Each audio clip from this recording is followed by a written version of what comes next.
Now, Jack Dorsey's firm Block said that it is exploring legal action against Hindenburg Research after the US firm published a report alleging the payments company facilitated fraudsters.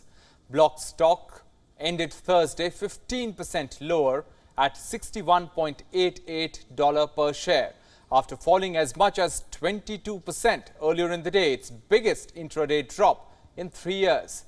The net worth of Jack Dorsey, Block's co-founder, has been hammered after that report.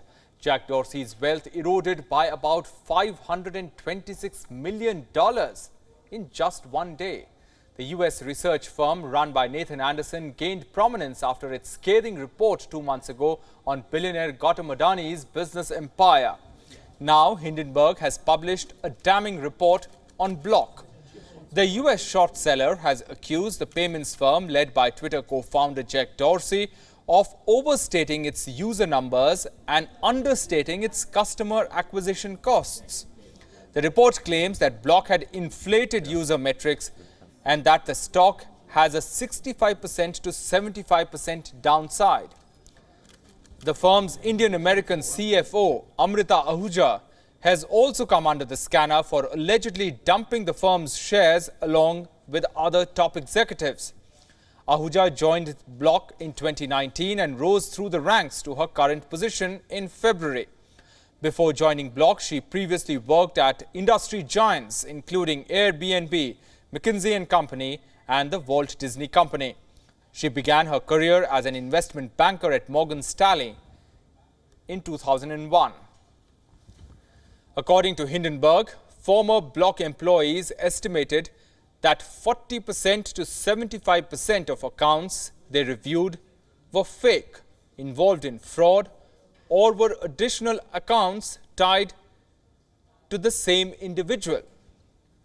Block has vowed to fight back against those accusations. The company said it will explore legal action against Hindenburg for its factually inaccurate and misleading report, that's what they said, that was designed to deceive and confuse investors. That's what the company has said.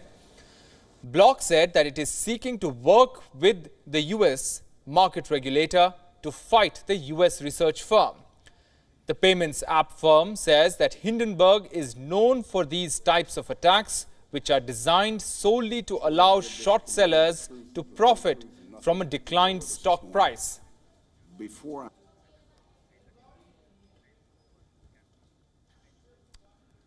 Earlier on Thursday, Hindenburg Research had tweeted that it will release a new report soon. But the US research firm had not given any more details on the next target. The tweet had only said, another big one. The latest news comes 2 months after the US research firm's previous report accusing the Adani Group of fraud and tax manipulation. Adani Group's stock lost over $145 billion in market value at one point after the Hindenburg report. But since those deep losses, shares of the Indian business firms have recovered sharply. Adani's green energy shares have risen by over 130% from their recent lows. Adani Enterprises and Adani Transmission have recovered by around 80%. Adani Ports, Adani Power and Adani Total Gas have gained over 55% from their lows. Still, they are in the red compared to trades before the US short sellers report on the 24th of January. On average, Adani firm's shares are still down about 30% compared to before Hindenburg's report. Hindenburg has targeted about 30 companies since 2020 and their shares lost about 15% on average the next day, according to Bloomberg. And 6 months after Hindenburg's reports, the shares of those firms were down over 25% on average. But the US short seller gained prominence after its report on the Adani Group. Hindenburg's Twitter following has doubled to surpass 500,000 since then. The Nate Anderson's firm, Hindenburg, describes itself as a forensic research outfit operating with its own capital.